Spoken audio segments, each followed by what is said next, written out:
But let me just tell you a little bit about me so you know who's talking. And my style is a little bit to talk and then see if there are comments or questions. So, if you formulate some question in your mind, I'm going to give you a chance to ask it. I think it's really a lot more helpful than having me just up here like a talking head that is trying to throw information at you. But we'll figure out how this goes. So, started at Villanova as a freshman, 1959, physics major. In October of that year, my former physics teacher from high school, who had been transferred to Villanova, was an Augustinian. We crossed paths in front of Jake Nevin Fieldhouse, and he says, "Hey, Fitz," he says, "when are you going to be an Augustinian?" And I really had never thought about being an Augustinian. But the words that came out of my mouth shocked me, because I said, "I don't know, one of these days." And 9 months later, I was in the order. It was one of those strange sorts of things. And after 4 years, when I graduated in '64, there were 35 Augustinians who graduated. And there were 31 rooms for theologians in Washington. So they took 4 people and they sent us to Rome. And thus began an adventure that I had no idea was coming. Studied in Rome, studied in Paris, came back to Villanova, was sent back to Rome to teach the Augustinianum in '97, came back to Villanova in 2009. So that's kind of a quick snapshot. In 1989, as a member of the theology department, I discovered that the journal that Villanova publishes, called Augustinian Studies, had not been published for 3 years. And the man who had taken over from the original editor, who died in '86, had just not found it possible to move that whole thing ahead, so I volunteered. My expertise is more Ambrose than Agustin. But when I became the editor of the journal, all of a sudden I had to become an expert in Agustin. And somebody helped me along by giving me a phone call one day saying, "Would you edit an encyclopedia on St. Augustine?" I said to myself, "Well, that's not my field." And said, "Let me get back to you." So I got back to him after a while, and I said, "Yeah, this will make me an expert." It's kind of weird. And that's where that book came from. Because I had 4 people who were local, 3 of whom were local, who were Augustine scholars and who were more than willing to join in the project. So it was kind of an adventure. And I say that part of it because I think in some ways this little adventure that you're beginning, you have no idea where this is going to lead you. Like I had no idea where some of the things that I did were going to lead me. So I spent most of my time in Rome, but I've been to Milan, of course, several times. I was the first foreigner inducted into the Academy of St. Ambrose in Milan. So let me talk a little bit about Ambrose. You've got at the end of Book 5 of the Confessions and the beginning of Book 6, Augustine's sense of what was going on when he found himself in Milan. Why did he go to Milan? Well, he didn't like the way students would come to his classes in Rome and then not pay him. So he said, "I got to get out of here." And he says in the book, he says, "I was really running away from the Manichees, but I didn't know that." So he's restless inside. And he's hoping that this position in Milan will not be simply a career choice, kind of upgrade of his position within the empire, but that it will actually be satisfying, personally satisfying. His mother arrives. Monica, I think, can adequately be described as a helicopter mom. She was kind of always hovering over Agustin wherever he went. And she hadn't come to Rome, but she finds herself now in Milan. Augustin's concubine is also there. I'm not sure what their relationship was, but it's probably Monica that kind of pushed Agustin to get rid of her, so that he could in fact become a real official with a sense of importance, family, and the like. And the concubine was going to get in the way of that. And Monica likes Ambrose. That's really important. Monica loves Ambrose. Why? Why do you think Monica loved Ambrose? Any idea? You've read parts of the Confessions, you know. You probably do know. Why did she love Ambrose? Because Agustin had begun to hear from Ambrose things that he was saying to Monica that showed that there was some movement going on in his life. Maybe he would actually become a full-fledged Catholic. So Monica loved Ambrose because she saw that his words were making a difference in her son's life. That makes sense? So Ambrose is this personality, drafted as a bishop in the same way that Augustine was later drafted as a priest. He was an official of the empire, governor of that particular province. They had had a great deal of unrest over this decision and that, and the local bishop died. And the local bishop was more in favor of the Arian or the non-truly Christian way of thinking about Christ. And there was a division in who were they going to choose. So public official, Ambrose goes in to make sure there are no more riots. And the story goes that there was a child's voice, Ambrose for bishop. Whatever the truth of the story might be, somehow Ambrose was chosen as the bishop of Milan, and he had never been baptized. How do you choose a bishop who's never been baptized? So one weekend he's baptized, the next weekend he's made bishop, and now he's in charge of a community that is divided. Who is Jesus Christ? Really God or not really God? And he has to negotiate between the time of his choice in 377 till the time Augustine arrives in the 380s. He's got to kind of pull this community or try to pull this community together. Augustine had to be a rival. Not because he was bishop, but because he represented the emperor, whose mother was also an Arian, a dissident kind of Christian, and who had a lot of power and was more than willing to use it. So Augustine is there at a critical moment when the forces of the empire and the forces of the church are in gradually increasing tension. And he's on the empire side. He's the spokesperson who's supposed to make the emperor feel good about himself, about all, and to tell all the lies he needs to in order to make sure that that happens.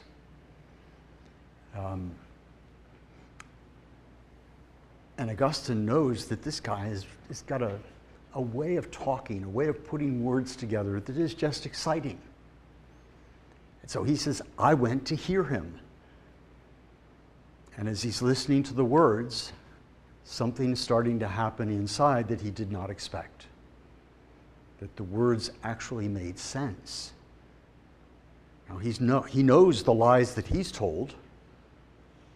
You know, and if you're basically a person who's living off of lies, you would recognize if somebody else is doing that. And somehow there was something about Ambrose that wasn't just trying to get a political office by telling lies. And so gradually he's drawn into that.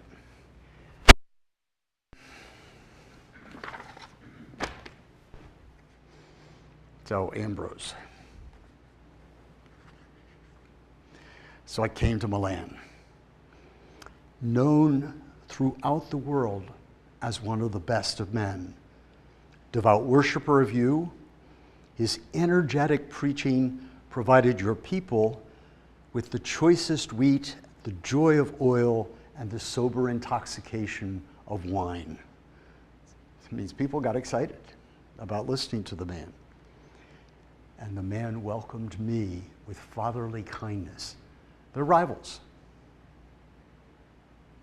He welcomed me with fatherly kindness and showed a charitable concern for my pilgrimage that befitted a bishop. I began to feel affection. Like if you're going to get anything out of this pilgrimage, that I began to feel affection. Notice where and when it happens. I mean, if something is touching, if something is, wow, isn't that fascinating? Pay attention, because something is touching you, not just this doctrine or that exam or a piece of information, but something is happening. It's like when A.J. Mullen asked me, well, when are you going to become an Augustinian, Fitz? I had no idea what was in store. Not first as a teacher of truth, I had given up on that, but simply as a man who was kind to me. With professional interest, I listened. I was assessing his eloquence. I wished to ascertain whether the readiness of speech with which rumor credited him was really there, or something more or less. I hung keenly upon his words and cared little for their content. You've probably read this, so I probably shouldn't even go through and bore you with more of that. But there's something going on here, in other words, that's well below the surface, and that years later he's able to write about. I hung keenly upon his word, cared little for their content, and indeed despised it. And as I stood there delighting in the sweetness of his discourse, I thought, more learned than Faustus, less lighthearted, less beguiling. Yet little by little, without knowing it, I was drawing near. Does that paint a picture that's any different from the one you've already had? Emmett? Yeah, I'm repeating stuff you already do. As I opened my heart to appreciate how skillfully he spoke, the recognition that he was speaking truth crept in from time to time. So that's the very end of book 5. He decides to become a catechumen. That long journey of not wanting to believe in anything, being skeptical about all sorts of things, and finally he says, I'm going to be a catechumen. When did Agustin become a Christian? Aaron, when did Agustin become a Christian?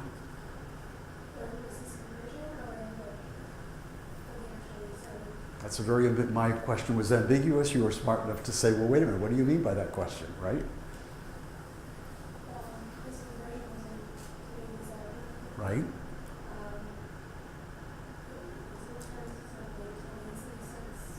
So when did he become a Christian?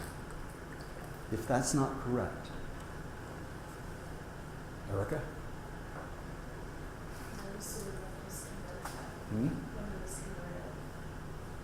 How about when he was born? First book of the Confessions, signed with the sign of the cross by his mother after his birth. Nobody ever talks about it, but Augustine had to have gone to a church with mom. not with Dad, because Dad wasn't a Christian. He tells us when he was a little older that he went to church to look to the other side so he could see the pretty girls. Right? But that couldn't have been the first time. So presume that, yes, it's correct to say when he's baptized, when he's converted and baptized, he's a Christian. But to push the limits of that a little bit more and to give what I think is a surprising answer, think back to what it means that parents have faith that they want to pass on, and that his mom did so by signing him with the sign of the cross as a baby. So, was he baptized? No. But more than one international scholar has recently started to make that point, and it's becoming widely accepted that he really started when he was a baby. He was never a non-Christian. Manichees. Who were the Manichees, LeBron? They were the group that Augustine had involved with. Were they Christian? Sure. And did they... And in the way of, they didn't follow Jesus. And did Agustin see them as Christian? Not sure. Right. So were they Christian? No. Did he perceive or think of them as Christian because they were always talking about God as Christians do? Whole different. So Augustine didn't think of himself as leaving Christianity behind, but as looking for the depth that he couldn't find in church. I mean, you know what it's like to be bored by a sermon, or sermon after sermon after sermon. Well, he was bored stiff. He says, I've got to get some nourishment because I'm thinking about this. Doesn't work. I have to go somewhere. And it's the same guy who now is listening to Ambrose. Faustus didn't answer it. Manichaean friends didn't answer it. The skeptics couldn't answer his questions. Even Cicero with his Hortensius and couldn't answer his question. Ambrose has something that's holding his attention long enough for him to have to begin to recognize that something's happening. Questions? Yes. So Rob. I'm confused about where was Augustine when he was listening to Ambrose? Where was? Where were they? Like, he didn't go into Ambrose's church, right? Yes, he did. Oh, he did that. Yes. Yeah, and great question because it isn't necessarily obvious. Yeah, the church is open. Anybody can come in. All those who are not baptized leave after the sermon.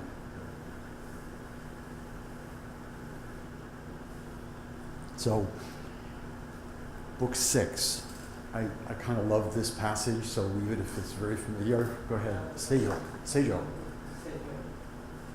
In book 5, Agustin encountered Vega. Mm-hmm. The relationship of Agustin with Vega affect his relationship with Ambrose. I missed the question. Agustin encountered Vega and walking and Right. about the happiness of Vega and how it was like not prolonged because Vega doesn't suffer the safari. His encounter with Vega and the supernatural affect the relationship affect his relationship with Ambrose and Vega.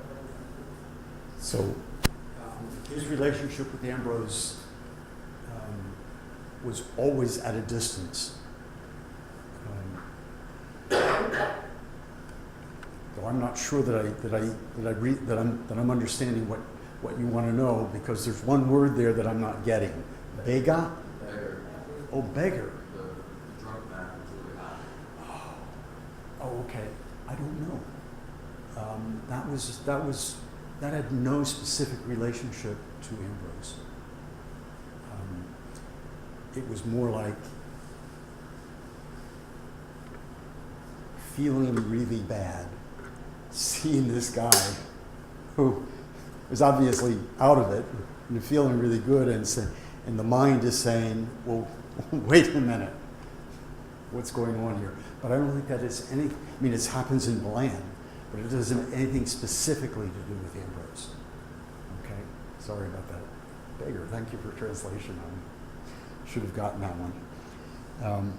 Now, I regarded Ambrose as a fortunate man as far as worldly standing went. He enjoyed the respect of the powerful. It was only his celibacy which seemed to me a burdensome undertaking. I had not begun to guess, still less experience in my own case, what hope he bore within him, or what a struggle he waged against the temptations to which his eminent position exposed him, or the encouragement that he received in times of difficulty, or what exquisite delights he savored in his secret mouth, the mouth of his heart, as he chewed on the bread of your word. So he has packed so many things in out. Now, Augustine is writing as a bishop, thinking about all the stuff that Ambrose had to go through when he was bishop, and recognizing how hard it is to be in a position of importance, to be caught in the middle of lots of tensions, and to somehow get through it. And he says, I had no idea how this happened, how he did it. And I didn't suspect that the nourishment he got was from reading the Word of God. Which, of course, is what happens in Augustine's case as well. So what's the influence of Ambrose on Augustine, even long after Augustine has left Milan, if not this initial recognition? I thought he was a great guy. Didn't really understand how he could be without a spouse. But it was amazing to me to eventually discover that caught in the middle of so many things, he somehow made it through because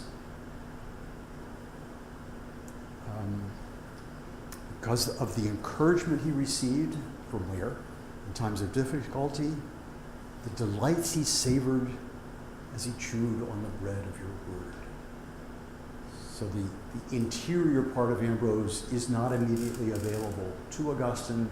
He kind of senses that it must be there, but can't quite grab hold of it. So that's a first, let's call it introductory part of what is their relationship, how did that work? You know that eventually Agustin goes off to Cassisiacum to prepare for his baptism, but there had to have been moments, as we do in the church today, for somebody who's going to enter the church, there are regular gatherings to listen to someone teaching. And Ambrose loved and eventually published some of his words to those who were going to be baptized. There's some speculation. Did the very long work called the Hexameron, book on the 6 days of creation that Ambrose eventually published, and that was clearly set in a kind of a classroom way. Whether that was done in the particular time that Agustin was being baptized, we will never know that. But it's at least interesting to think that we might have some of the things that Agustin had to experience as a catechumen. And the likelihood of that happening is that Agustin wrote 5 different works on the book of Genesis. Though he himself was also deeply engaged with trying to figure out these 6 days. Comments or questions? Let's see where else I wanted to go. You said Ambrose was never baptized, or wasn't baptized before he became the bishop. Right. So did he have any knowledge of Christianity before he was baptized? Oh, excellent question. I should have said that earlier. Yes, he had very little. His family was Christian. So like Agustin, he grew up in a Christian environment in about 355, so 20 years before Ambrose became bishop. His sister became a religious, and her vows were accepted by the Pope, Pope Liberius of that time. So the family has a deep Christian experience. And he knew enough about the difference between the Arian Christian and the Catholic Christian to have understood which side he was on, and how eventually to develop the meaning of Catholic Christianity over and against Arian Christianity. Other questions? Maybe you could say a little bit about how someone becomes a bishop, given what we go through now in terms of Yeah. formation and priesthood and all that stuff. So in 391, Agustin happened to go to a city, and he chose to go to Hippo to look for a candidate to join in his lay community back in Tagaste, because he knew that Hippo had a bishop. And so he knew that nobody was going to grab him and turn him into a bishop, although he was afraid of that and was careful about it before he went to any place. And for the next 5 years, or at least 4, he never left Hippo. Because even though he was a priest, he was afraid that some other community would draft him, would force him to become their bishop. So he really couldn't travel until after he himself became a bishop. So the power of choosing the bishop was the local community. Just as it had happened to Ambrose, Ambrose for bishop, and he wanted to run away. The rumor is that he tried to run away, somehow wherever he got, he ended up coming right back. I mean, he lost his way and ended up right back where he started. He invited a couple of prostitutes into his house, the story goes, so that people would say that he's not worthy to be a bishop. But the emperor was in favor of his being bishop, and that's what happened. Same thing eventually with Agustin. There were never supposed to be 2 bishops in the same city. Agustin was made what we today call an auxiliary bishop in Hippo before Valerius died. So it was literally against the law. Minor infraction, but infraction nonetheless. But he was not free to run away from it. It was that important to his city that he remained there. So yes. Ambrose, one other little brief passage from book 8. He's talking to this fellow named Pontitianus. So Pontitianus is talking about the proliferation of monasteries and the rising up from the lives of monks. That is the odor of sanctity riding up from. We had known nothing of all this. There was even a monastery full of good brothers in Milan, outside the city walls, under Ambrose's care. Yet we were unaware of it. So one other piece of his being there in Milan is the difficulty with Ambrose's celibacy, the growing awareness of other people who are in fact dedicated to a life of fraternity rather than to a life of marriage. And under Ambrose's care means that even though this is not directly Ambrose influencing Augustine, it's a part of what is going on in that particular process. Hymns.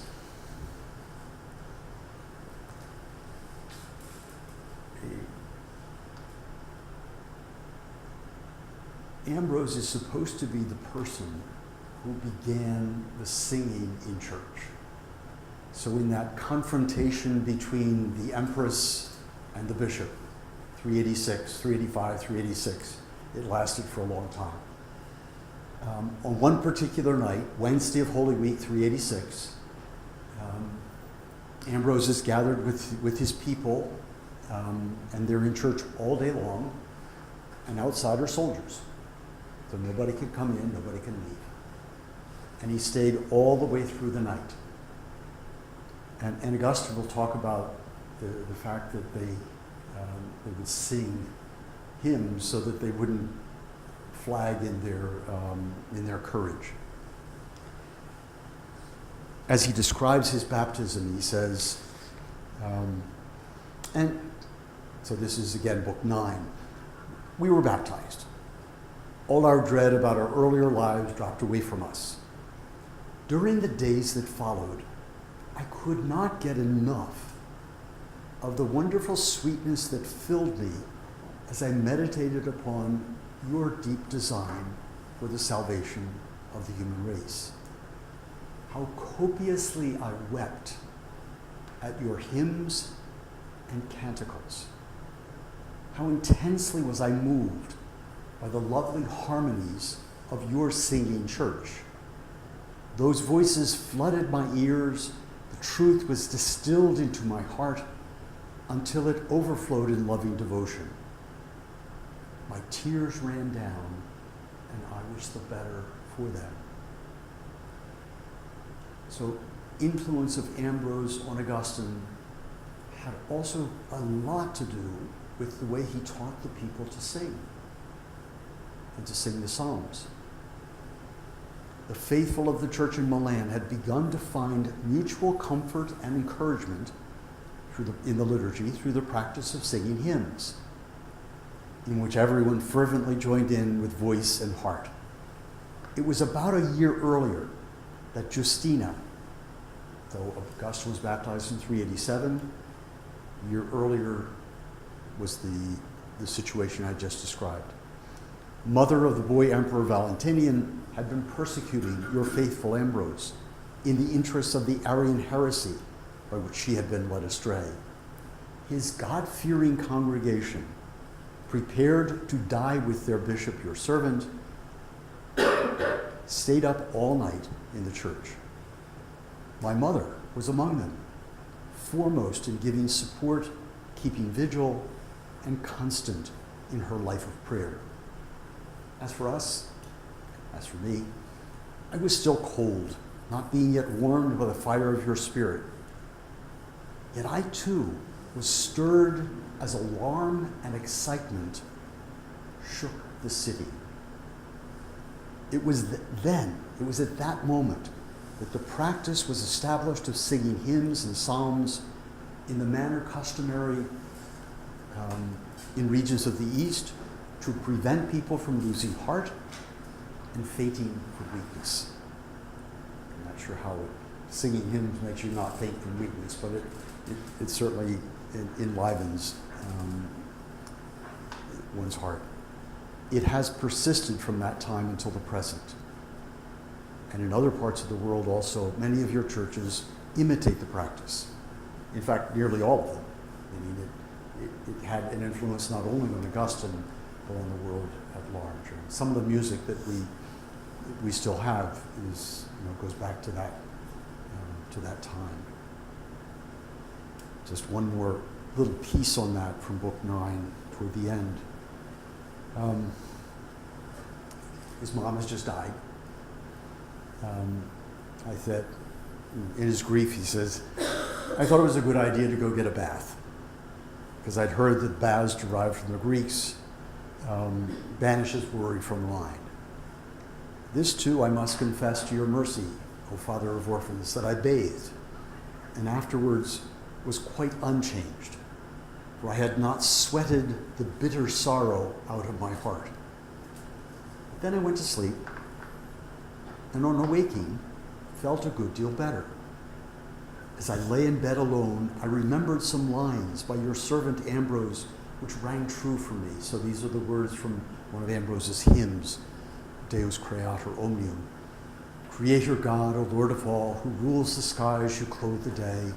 In radiant color, bid the night in quietness serve the gracious sway of sleep, that weary limbs, restored to labor's use, may rise again, and jaded minds abate their fret, and mourners find release from pain. So it's not just the fact of the music, but even the message that is carried by it that helped him to overcome the grief that he felt at his mother's death. Comments?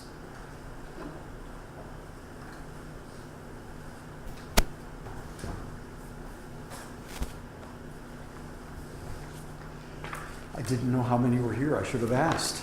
So I only did, 16 count me. well, I only did 12, so a couple of you will have to share it. I mean, one of them, and I'll go make a couple copies. Oh, great. I'll issue right after. Perfect. Well, I guess I'd better keep one. Know what I'm talking about.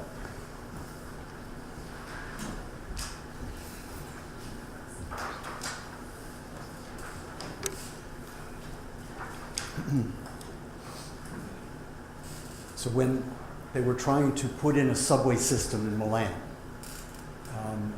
in Italy you can't do anything without having the Cultural Affairs Ministry watching over. Well, they discovered some ruins, and it was right in front of the present basilica. And of course, when you discover something that looks like it might be of historical value, everything stops. You can do no further work until the Ministry for Cultural Affairs gives you the permission to do so. And lo and behold, they discovered the baptistry where Agustin, where many people, including Agustin, would have been baptized. It's kind of big. I mean, the baptistry itself is probably roughly the size of the table, but in a kind of an oblong, or it's pretty much a circle. But it's a circle with 8 sides. And each side had a little inscription on it that I've included on the paper that is there. So these verses say something about baptism by using the number 8. Why was the number 8 important? Vinny, any idea? For Christians, why is Sunday sometimes called the 8th day? Sure. Any ideas? Katie? Anybody? Well, because the 7th day is the finishing of creation. The 8th day is the beginning of redemption. The 7th day is Saturday. Sunday's the day of the resurrection. So there's, especially in the early church, 8 takes on a certain significance because it seems to promise that which is beyond.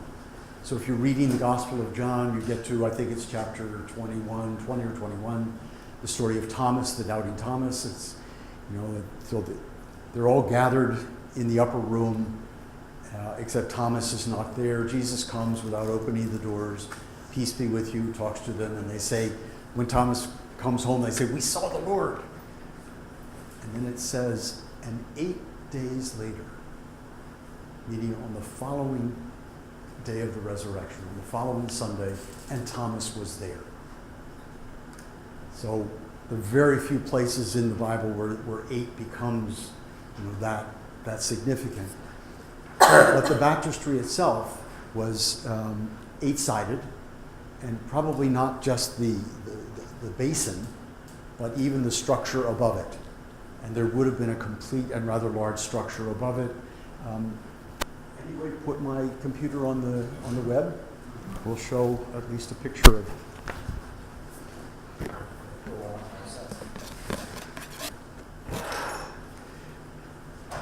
So the back side of the page is just for fun, and I'm not going to talk about that today. But when you go to San Gimignano, you'd be happy to have a little bit more information. So Sunday is a symbol of resurrection, 8th day. 8 therefore refers to the New Testament, to the passage beyond the old law, to the new creation, and therefore to renewal through baptism, which liberates from sin through Jesus Christ. Thus, an 8-sided baptismal font is a symbol of the resurrection. Ambrose is the first we know of as having used this symbolism for the baptismal font. I'll probably have to reboot my thing oh, you're not even connected. Yeah, we're connected. Oh, Yeah, good. we Oh, did you the didn't direct need one. that. Good. We didn't need that. Great, okay. Now you're into the world of Apple, so you can figure it out, because I can't. Hopefully it'll just pop right up. You should. Yep, but I need to restart it.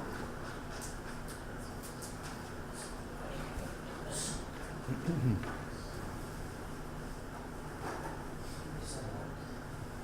sure this is all connected right now. This. Let's see. This is the function key. In theory, it's just going to pop right up. Is it in theory? Let me put my.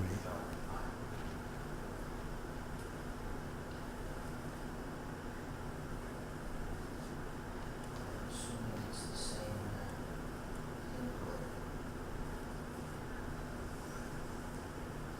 Let's see.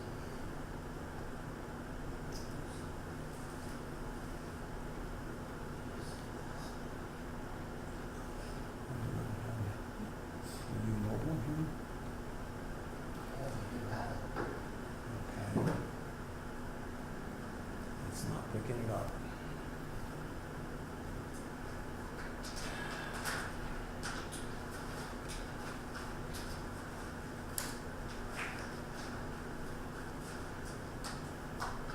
There we go, okay. Here we are.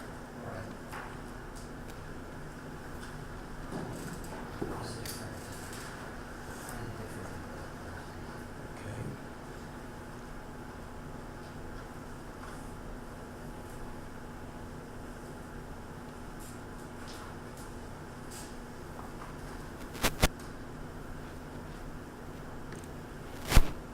So if I had the right program, it would kick out all of it, but this is the best they can do with a reconstruction of what sort of building the baptismal font was part of. And you can see the 8 sides here, but also the 8 sides that would have been part of the baptistry, rather large, that is above the font itself.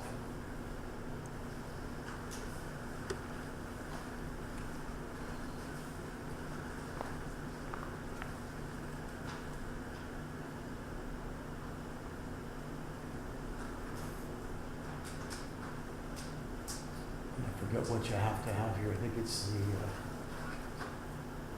you can actually hone in, come in and out if you've got the right kind of program installed. I couldn't find a way to install it, so I had to let that one go. So the 8 sides, the last 2 lines summarize the whole. They were most likely present on the font when Agustin was baptized in April of 387. What could be more divine than this, that in an instant the fault of people falls away? So the 7 days are from the Old Testament, the 8th from the New. This is the day of which the prophets spoke, the day the Lord has made. Therefore, even the Old Testament gives birth to the 8th day on the solemnity of the circumcision. So, comments or questions? What more do you need to know about Ambrose? Was the baptismal font above ground? No, it was in a. Today it's below, but that's because of the sedimentation of time. Back then it was. But up back then, it would have been a freestanding building next to the church and on the same level as the church.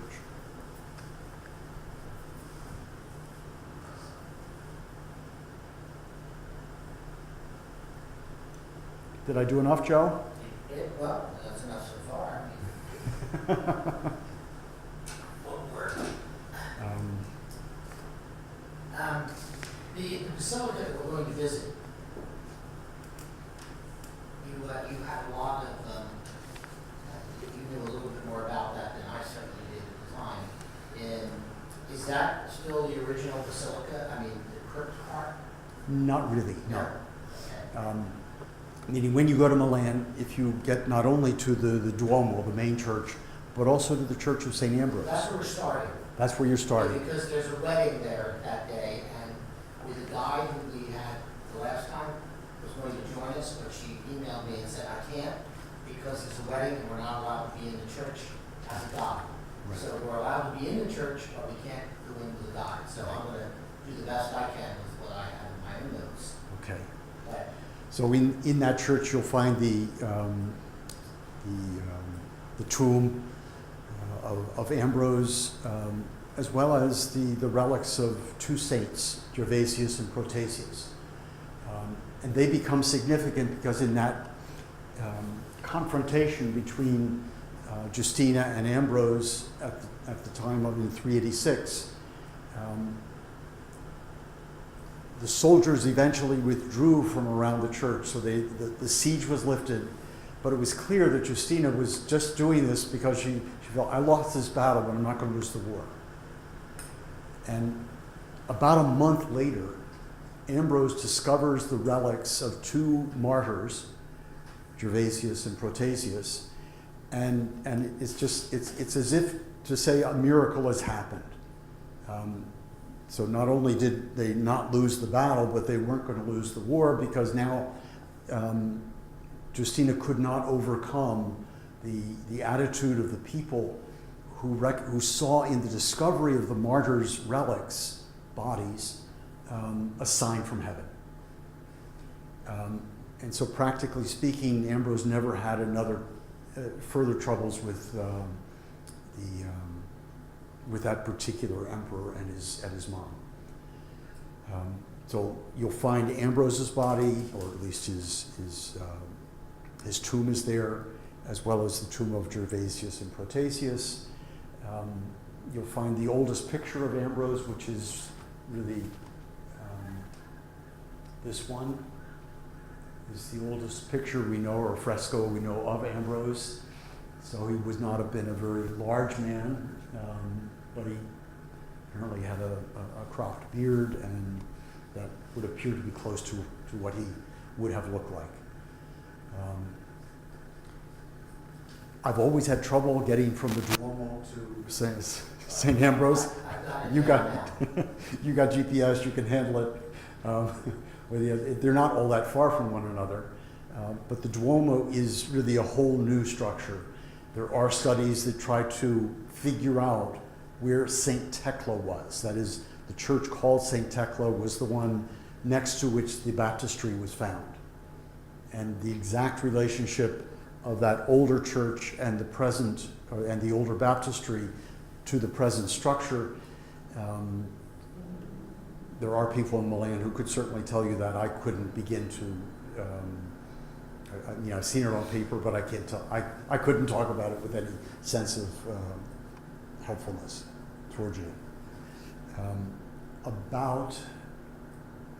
think it's about 10 years ago, maybe a couple more, they actually pulled the relic of Agustin from Pavia and the relic of Ambrose, and they put them together in the Duomo for a whole year to celebrate, I forget now which anniversary, of whom, and I'm not normally all that pious, but I went. It was delightful to be able to see again Ambrose and Agustin in urns. I presume that those were their bones, but there they were on the same altar together. It was like, wow. I did get excited, for whatever that's worth. What else do I need to? I think I had a couple more things that I underlined here. No.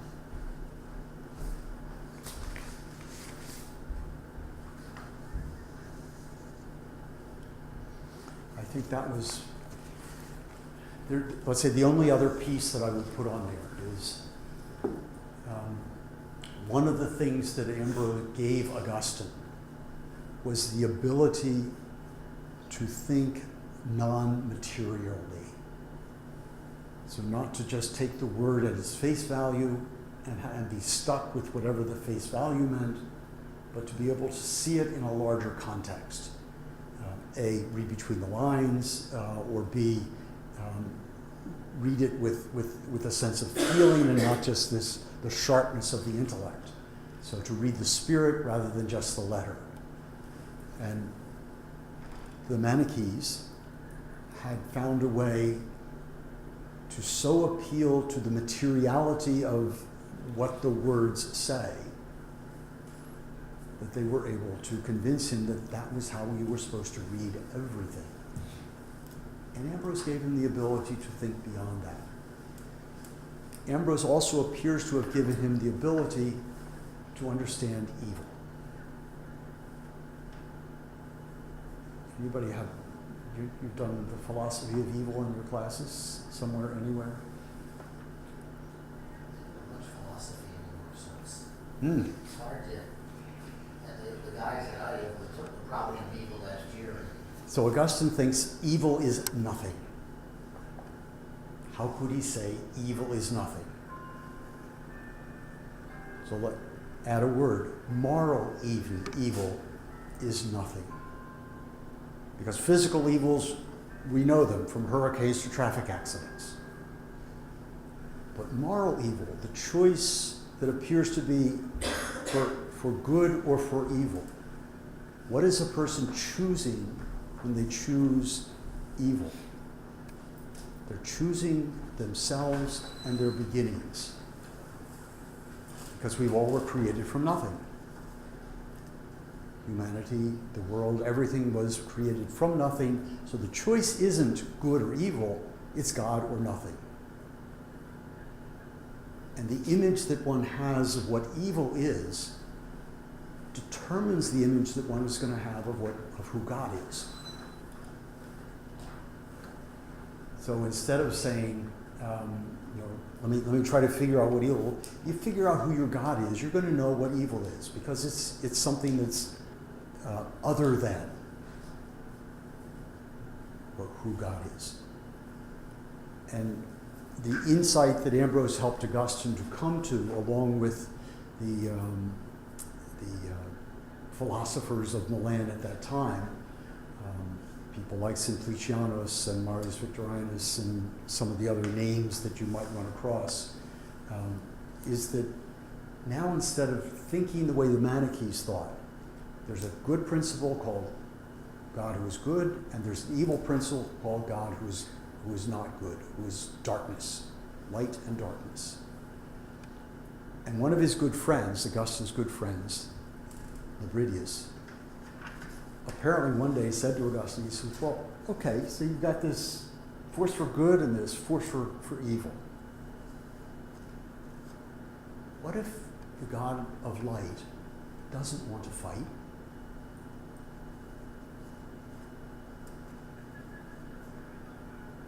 What if the God of light doesn't try to overcome the God of darkness?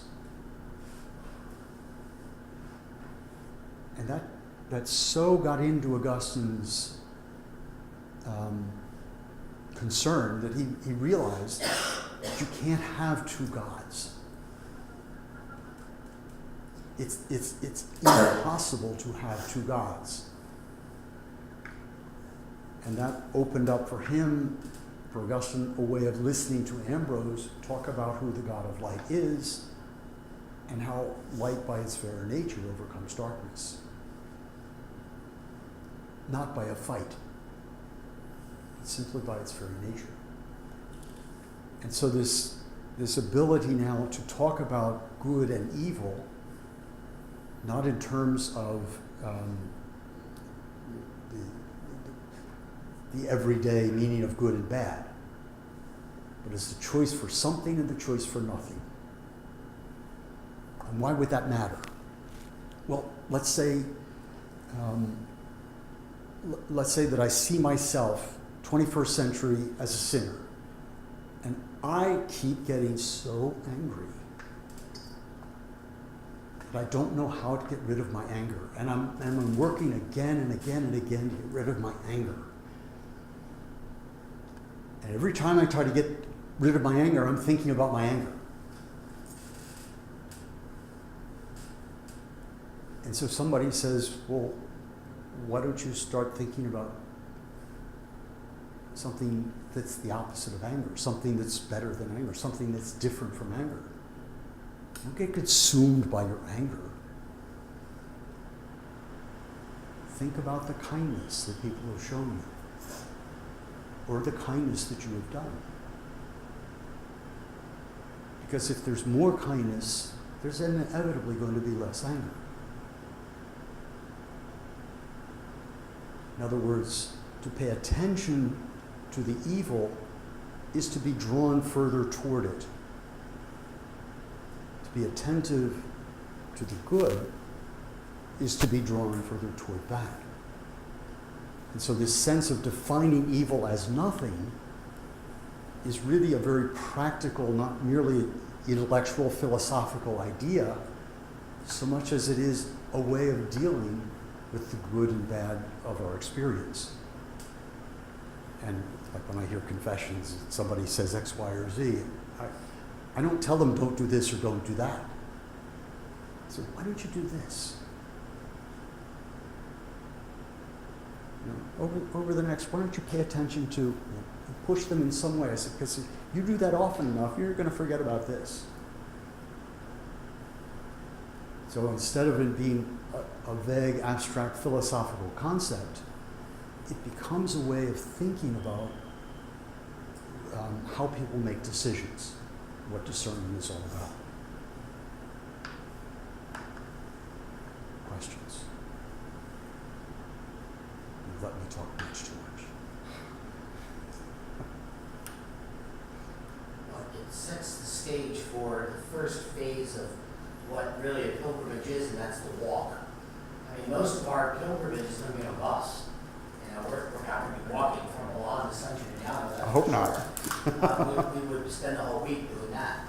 But the walk from the Basilica of Sant'Ambrogio to Milan, where Agustin was baptized, is the first little pilgrimage we're going to be on. So we're going to take that little walk, and the challenge is, as human beings, that we can kind of walk in reflection. It's not a long walk. It might be 20 minutes. But being who we are, we're going to be passing shoe stores and clothing stores and coffee shops and, you know, everything under the sun, because we're in Milan. It's like being in New York City. Milan is not an ancient city. We're going to be in downtown Milan. So just to be able to take that walk and avoid some of those distractions, as we think a little bit about what we experience with what Father Allan has shared with us about Ambrose and Augustin's relationship, to be thinking about your own relationship with however you experience God. You know, as again, not all of you are Catholic. I know that. This is not a class to convert you to Catholicism, but you have all expressed in your reflection papers some understanding of the sacred, of the holy, of spirituality. So here's our first chance for 20 minutes to think about that. We go to the baptismal font after you've had some time to walk around the Milan Cathedral, which is magnificent. But we'll go down to the crypt, and for those of us who are baptized, we renew our baptismal promises if the guard will let us. Sometimes we've been down there and he told us you can't do that here, because it's in your journal book that I give you next Sunday night. But sometimes we can do it, sometimes we can't. We will do it at some point. And you'll get the Pellegrinaccio cross, which is on the watermark on your paper there. You'll get one that you can wear, you can put in your pocket, you can do whatever. But that's the official beginning of our pilgrimage. You know, then we have lunch and we can talk a little bit about it. You know. So it's. Let me tell you a story. Sure. So I'm sent to Rome. I go to Rome for 4 years. Get a chance to go to Paris to do my doctoral work. And the second year in Paris, they decide they're going to do a trip to Rome. So I said, oh, do I go? So I decided to go. Now, the Augustinian house in Rome is right next to St. Peter's Square. You walk out the door and you're practically, if you jump the fence, you're in the square. And the French priest who was kind of leading this moment of vacation, and it wasn't officially a pilgrimage, we get up near the altar, and he kind of calls everybody down. He says, now, if you don't know, he says, right underneath here is where the bones of St. Peter are. And then he says, and let's say the creed together. I had goosebumps. I had never, 4 years in Rome, I had never thought about praying the creed next to the main altar of St. Peter's Basilica. And the guys there, the guys and girls who were with me, that I was part of at that point, I never asked anybody how they felt about it. But it was like, wow. So you talk about renewing baptismal promises. It's like no matter where we come from, there's something of depth in our life that can sometimes kind of jump up and grab us in ways that, at least for me, I was very surprised. And I can easily forget the facts of a lecture, but when something touches the emotion like that, it just doesn't go away. It's like always there. So now whenever I go back to St. Peter's, that's part of my experience. But that's just a slight amplification of what you were saying. And in that crypt where St. Peter's bones are, there is a chapel there, the Clementine Chapel, which we have reserved for Mass at 8 o'clock in the morning. And then we go right into Scavi, and it just all begins to come together. As even for those of you who may have questioned Catholicism, may have looked at it skeptically, it's just a way historically to put some things in context. How we arrived at what we believe and why these things are important to some and may not be important to others. But that's close to the end of our pilgrimage, because that afternoon we go to Ostia, where where Agustin arrived in Rome and then left back to Hippo. And so there's a lot of little pieces to this that they won't make any sense until we do them. But they offer you an opportunity for insight into whatever it is that's going on inside of you. And that's the nature of pilgrimage. It's not about all of the little details, but it's about how this is going to affect you personally. And what you're going to learn from it intellectually, but then how do you merge the head and the heart? And where does that start to happen? So that's why I want you to turn these reflections that I found very interesting into something a little bit more professional, academically, so that you're merging the head and the heart. Father Allan gave you about 4 more topics that you could add to the list I gave you today in terms of a relationship with Ambrose. Well, who's the Ambrose in your life? Who's the person who has helped mentor you and help you to understand your faith? In many cases, it's your parents. But it could be somebody else completely different. Googling some of the things that Ambrose taught. You live in a world of information overload. You can find things out that we would have taken us months to research 50 years ago. So, just a little question. Why in the world do you guys choose to go on this?